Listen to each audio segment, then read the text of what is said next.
नमस्कार दोस्तों, मैं Ajmer Bahadur Singh, retired flying officer, भारतीय वायुसेना। आज मैं आप लोगों के सामने एक ऐसे वीडियो को लेकर के उपस्थित होना चाहता हूं, जिसके विषय में आप लोगों ने कई जानकारियां प्राप्त भी की होंगी।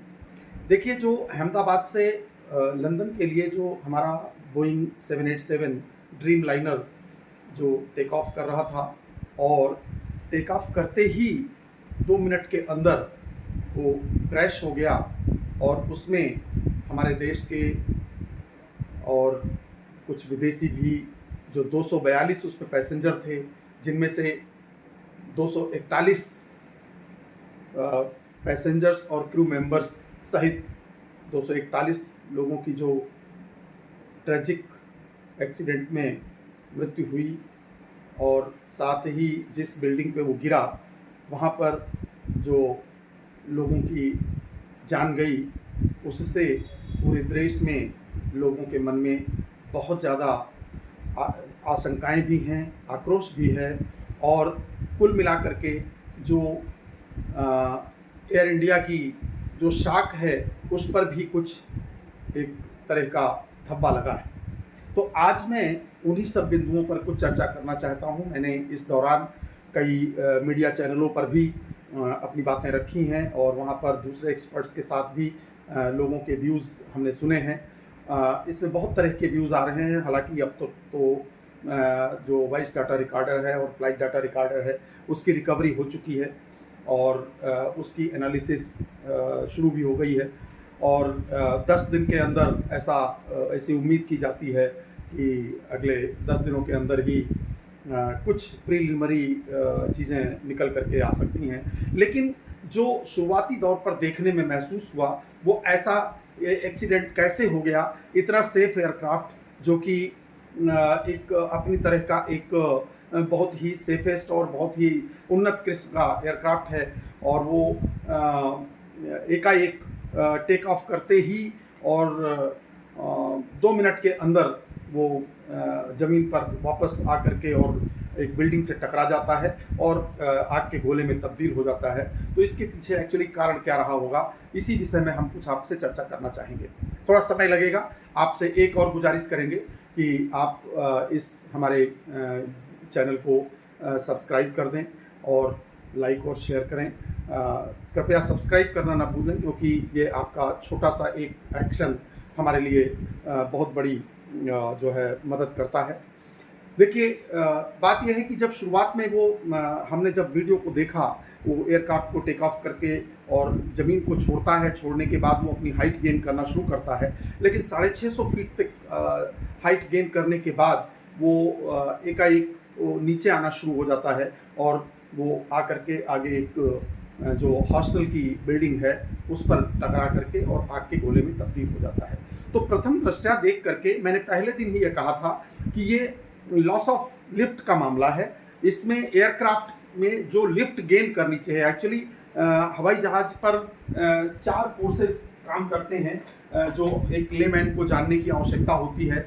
इसमें जो इंजन्स लगे होते हैं, एक इंजन्स जो है ये फॉरवर्ड पुश देते हैं, जिसको कि थ्रस्ट बोलते हैं। जो इंजन के द्वारा पावर दी जाती है हवाई जहाज को, उसको थ्रस्ट बोलते हैं। मतलब कि जहाज को आगे ले जाने का काम करता है वो इंजन की पावर, उसको थ्रस्ट बोलते हैं। इसके साथ ही जब थ्रस्ट होता है और थ्रस्ट के अगेंस्ट में जो हवा सामने से टकरा रही होती है, वो जो टकरा करके जो फोर्स पैदा करती है, उसको ड्रैग बोलते हैं। और एयरक्राफ्ट का जो वेट है, जो हमारे ग्रेविटेशनल फोर्स की वजह से इसका जो मास है, इसका जो वजन होता है, उसको वेट बोलते हैं। और वेट के अगेंस्ट में परपेंडिकुलर जो ऊपर की तरफ को फोर्स लगता है, ऊपर की तरफ को जो जहाज को ऊपर उठाता है, उसको लिफ्ट बोलते हैं। तो अब यहीं पर हम थ्रस्ट की और लिफ्ट की बात करेंगे। ड्रैग और वेट ऑफ कोर्स उसमें साथ में है। तो इसमें हुआ यूं कि जब एयरक्राफ्ट टेक ऑफ कर रहा था, इनिशियली उसको लिफ्ट मिली और वो हाइट गेन करना शुरू किया, लेकिन वहां से लॉस ऑफ लिफ्ट हुई, जिसकी वजह से वो नीचे आया। अब लॉस ऑफ लिफ्ट क्यों हुई? क्योंकि देखिए, लिफ्ट मिलती कैसे है एयरक्राफ्ट को? जब वो थ्रस्ट जहाज को मिलता है, फॉरवर्ड मोशन मिलता है, और उससे जब चलता है तो रिलेटिव एयर फ्लो जब वो हवाई जहाज के विंग्स के नीचे से जो हवा टकराती है और ऊपर से, नीचे से और ऊपर से जो हवा पास करती है, वहाँ यहाँ पर जो कैम्बर बनता है, यहाँ फ्लैप्स की पोजीशन होती है। फ्लैप्स को अलग अलग एयरक्राफ्ट के हिसाब से उनको उस डिग्री पर जो है मूव किया जाता है नीचे की तरफ। तो जो हवा सामने से आती है इस कैम्बर पे टकराती है तो नीचे हाई प्रेशर रीजन बनता है, और ऊपर जो स्मूथ फ्लो चला जाता है तो यहाँ पर वेलोसिटी ज़्यादा हो जाती है विंग के टॉप सरफेस पर, तो जिसकी वजह से हाई लो प्रेशर रीजन बनता है और इसी वजह से लिफ्ट प्रोड्यूस होती है। अब अगर थ्रस्ट मिलना कम हो जाए तो स्पीड कम होगी, जिसकी वजह से यहाँ पर जो लो प्रेशर रीजन बनता है वो बनना कम हो जाएगा, मतलब कि लो प्रेशर जितना होना चाहिए वो कम होगा, और नीचे जो हाई प्रेशर बनता है वो हाई प्रेशर जितना बनना चाहिए वो कम होगा, जिसकी वजह से लिफ्ट कम हो जाएगी। तो यही चीज़ इस केस में हम लोगों ने, मैंने एनालाइज की, मुझे ऐसा लगा कि ये इंजन फेलियर का मामला हो सकता है कि अगर इंजन ने थ्रस्ट देना बंद कर दिया हो, जिसकी वजह से एयरक्राफ्ट लिफ्ट नहीं ले पा रहा है, क्योंकि जो नोज पोजीशन उस एयरक्राफ्ट की उस फ्लाइट में दिखाई पड़ रही थी वो नोज अप पोजीशन में ही था। इसका मतलब कंट्रोल्स को पायलट ने सही जगह पर रखा हुआ था और कंट्रोल्स के हिसाब से एयरक्राफ्ट की नोज को पिच अप में थी और उसको ऊपर जाना चाहिए था, लेकिन चूंकि थ्रस्ट नहीं मिल रहा था इस वजह से वो धीरे धीरे लॉस ऑफ लिफ्ट होकर के नीचे आए। ये प्रथम दृष्टया ऐसा एहसास हुआ, लेकिन उस समय ये मन में आशंका हो रही थी कि ये दोनों इंजन एक साथ कैसे फेल हो सकते हैं। थोड़ा सा ये बहुत ही अटपटा सा लगता है कि हाँ, एक इंजन फेल हो सकता है, और अगर एक इंजन फेल भी हो जाए, जैसे लॉस ऑफ थ्रस्ट बताया, तो अगर एक इंजन फेल भी हो जाता है तो केवल एक इंजन से एयरक्राफ्ट टेक ऑफ भी कर सकता है, फ्लाई भी कर सकता है और लैंड भी कर सकता है। उस ड्रीम लाइनर की ये एक इंजन की एक कैपेसिटी है कि वो एक इंजन से एयरक्राफ्ट को टेक ऑफ करा करके और 300 से ज़्यादा मिनटों तक की फ्लाइंग कर सकता है। उसके बाद फिर वो इंजन निकाल करके और इंस्पेक्शन के लिए जाएगा, वो एक अलग विषय है, लेकिन वो एक इंजन के साथ टेक ऑफ भी कर सकता है और फ्लाई भी कर सकता है, ऐसी इसकी कैपेसिटी है। फिर ऐसा क्या हुआ, तो ये महसूस हुआ कि अगर दोनों इंजन फेल हो जाए तो ऐसी स्थिति बन सकती है। इस केस में हो सकता है दोनों इंजन फेल हो गए हों, लेकिन ये इंजन दोनों फेल क्यों हुए, ये सबसे बड़ा शोध का विषय है, क्योंकि एविएशन इंडस्ट्री में जीरो टॉलरेंस की नीति अपनाई जाती है। यहाँ का एविएशन इंडस्ट्री का जो मेंटेनेंस स्टाफ होता है उनको 100% सर्विसिबिलिटी इंश्योर करनी पड़ती है, क्योंकि ये ज़मीन पर चलने वाली गाड़ियों का मामला नहीं है, ये हवाई जहाज़ का मामला है। एक बार ज़मीन से जब ऊपर उठता है वहाँ पर कोई भी अगर सिस्टम फेल होता है तो लोगों की जान पर बन सकती है। इस वजह से इस पर 100% जो है वो सर्विसिबिलिटी होनी चाहिए। तो इस वजह से क्या प्रॉपर मेंटेनेंस में कहीं कोई खामी रही, या जो एयरक्राफ्ट के जो इंस्पेक्शंस होते हैं शुरुआत में, उन इंस्पेक्शंस में कोई चीज़ कहीं छूटी, किसी प्रकार की कोई गड़बड़ी हुई, या वहाँ पर जो रिफ्यूलिंग हुई थी उस फ्यूल में किसी प्रकार का कोई कंटामिनेशन था, जिसकी वजह से वो इनिशियली जो कलेक्टर टैंक में जो दूसरे टैंकों से एक कलेक्टर टैंक में जो फ्यूल आता है और उस फ्यूल से जब इंजन को फ्यूल सप्लाई होता है तो उस टैंक में जब तक जितना फ्यूल था उतनी देर तक एयरक्राफ्ट सही चला, और उसके बाद जो कंटामिनेटेड फ्यूल गया तो उसकी वजह से इंजन्स का परफॉर्मेंस कम हो गया, उनका थ्रस्ट कम हो गया, इसकी वजह से यह हादसा हुआ। या फिर किसी प्रकार का कोई और फेलियर हुआ जो अपने आप हुआ, या इसमें कोई सबोटाज का भी एंगल हो सकता है। इससे भी किसी प्रकार से नकारा नहीं जा सकता कि यदि कोई सबोटाज का एंगल हो तो उसकी वजह से भी ये ऐसी घटनाएं घट सकती हैं। इसमें हमने और भी जब लोगों से बातचीत की उसमें हमने देखा कि चूँकि एयरक्राफ्ट टेक ऑफ करने के बाद जनरली 50 से 60 फीट ऊपर या 100 फीट तक ऊपर जाते ही वो अंडर कैरेज को, जो हवाई जहाज़ के पहिए हैं, अंडर कैरेज को रिट्रैक्ट कर लेते हैं। वो गियर का जो है पायलट गियर अप बोलता है और जो को पायलट है उस अंडर कैरेज को अप कर लेता है। तो क्या वो अंडर कैरेज अप नहीं हुए और उनकी जगह पर कहीं फ्लैप का ऑपरेशन हो गया, ये भी एक आशंका थी। लेकिन अंत में एक बार जब एक और वीडियो देखा गया तो वहाँ पर यह समझ में आया कि इसमें एक रैट का डिप्लॉयमेंट हुआ है। रैट होता है रैम एयर टरबाइन। ये रैम एयर टरबाइन का डिप्लॉयमेंट ठीक हुआ है। और रैम टरबाइन का डिप्लॉयमेंट जो होता है वो एक्चुअली ऑटोमेटिकली भी होता है और उसको डिप्लॉय किया भी जा सकता है। ऑटोमेटिकली कैसे होता है? जैसे कि कई एयरक्राफ्टों में इस तरह के सिस्टम्स हैं कि जब हाइड्रोलिक सिस्टम ड्रॉप होता है, हाइड्रोलिक प्रेशर, जैसे अंडर कैरेज वगैरह का जो ऑपरेशन है, कंट्रोल्स का ऑपरेशन है, ये हाइड्रोलिक सिस्टम के द्वारा किया जाता है। तो अगर हाइड्रोलिक प्रेशर किसी वजह से ड्रॉप होता है, जैसा कि इस मामले में पायलट ने रिपोर्ट किया कि इंजन फेल हो रहे हैं, तो इंजन फेल होने पर चूंकि इंजन से ही हाइड्रोलिक पंप ड्राइव होते हैं और उसी से हाइड्रोलिक प्रेशर बिल्डअप होता है, जिससे कि हाइड्रोलिक सिस्टम ऑपरेट किए जाते हैं। तो इन केस अगर हाइड्रोलिक सिस्टम फेल होता है तो उस स्थिति में ये रैट डिप्लॉय होता है। और रैट क्या होता है, वो उसमें दो ब्लेड होते हैं, पंखे होते हैं दो, और जो हवा में जो नीचे डिप्लॉय कर दिए जाते हैं हो जाते हैं। तो वो इनकमिंग एयर फ्लो जो हवा सामने से टकरा रही होती है वही उन पंखों को घुमाती है, और जिससे कि हाइड्रोलिक प्रेशर बिल्डअप होता है और इलेक्ट्रिकल जो है इलेक्ट्रिसिटी भी उससे डेवलप की जाती है।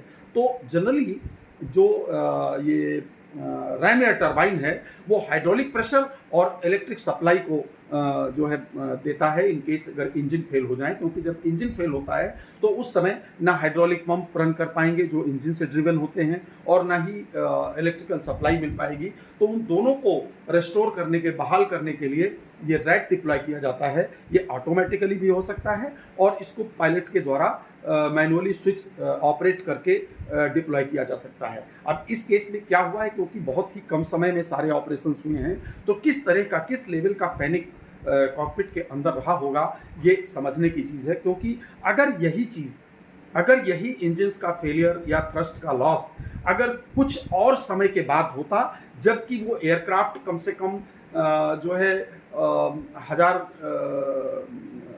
1,500 मीटर की हाइट अगर गेन कर चुका होता तो शायद स्थिति कुछ और होती, क्योंकि वहाँ से इसको ग्लाइड करके और वापस एक सर्किट लेते हुए उसको वो पायलट जो है वो रनवे तक वापस पहुंच सकते थे, और फिर शायद ये एयरक्राफ्ट थोड़ा सा जो है इमरजेंसी लैंडिंग करते हुए और इसमें कुछ बचाव हो जाता। फ्यूल बहुत ज़्यादा था, क्योंकि लंबी उड़ान थी, इसलिए फ्यूल को फुल लेके चलना था और लोड भी, आलत वेट भी था। इसकी वजह से जो लिफ्ट जितनी मिलनी चाहिए थी वो इंजन के फेलियर होने की वजह से ये लिफ्ट का लॉस हुआ, और उसकी वजह से ये दुर्घटना घट गई। अब इस संदर्भ में और भी बहुत सारी चीज़ें हैं जो हम सिर्फ एक वीडियो में पूरी चीज़ें कवर नहीं कर सकते, लेकिन फिर भी हम आपको जैसे जैसे चीज़ें अनफोल्ड होती रहेंगी वो हम आप तक पहुंचाने का प्रयास करते रहेंगे। अभी फ़िलहाल जो कॉकपिट वॉइस रिकॉर्डर हैं और फ्लाइट डाटा रिकॉर्डर्स हैं उनकी एनालिसिस का काम जो इन्वेस्टिगेटिंग एजेंसीज़ हैं उनके द्वारा चल रहा होगा। और मैं एक चीज़ और बताना चाहता हूँ, देखिए एविएशन में सेफ्टी नॉर्म्स बहुत ही स्ट्रिक्ट होते हैं और उनका कंप्लायंस भी बहुत स्ट्रिक्ट होता है, लेकिन अगर कहीं भी किसी भी तरह से चूक हुई है तो वो भी इस जांच में निकल करके जरूर आएगा, ऐसा मुझे पूर्ण विश्वास है। और हम सबको इस पर पूरा भरोसा रखना चाहिए, क्योंकि इस जांच में केवल हमारे देश की जांच एजेंसी नहीं बल्कि अलग अलग देशों की, दूसरे देशों की जांच एजेंसियां भी इन्वॉल्व हैं, और कम से कम 4-5 जांच एजेंसियां मिल करके इसके इन्वेस्टिगेशन में लगी हुई हैं। और मुझे पूरा विश्वास है कि इसका एग्जैक्ट काज निकल करके ज़रूर सामने आएगा, जिससे कि लोग उससे जो लेसन्स हैं वो लर्न किए जाएंगे और आगे चल करके भविष्य में ऐसी कोई दुर्घटना ना हो सके, ऐसा एक जो है फुल प्रूफ जो इंतज़ाम किया जाएगा। इसलिए हम सभी को धैर्य रखना चाहिए और हमें ईश्वर से प्रार्थना करनी चाहिए कि जितने भी लोगों की जान इस दुर्घटना में गई है उनको ईश्वर अपनी शरण में ले और उनके सभी के परिवारों को उतनी शक्ति दे, उतना साहस दे, उतनी ताकत दे कि वो इस अपार दुख को सहन करने की क्षमता रख सकें। इसी के साथ मैं और आगे के वीडियोज़ में हम आपको और भी चीज़ें बताएंगे कि इस एक्सीडेंट में क्या क्या और भी संभावनाएं हो सकती हैं, क्या क्या और भी जो है पायलट की तरफ से कहाँ पर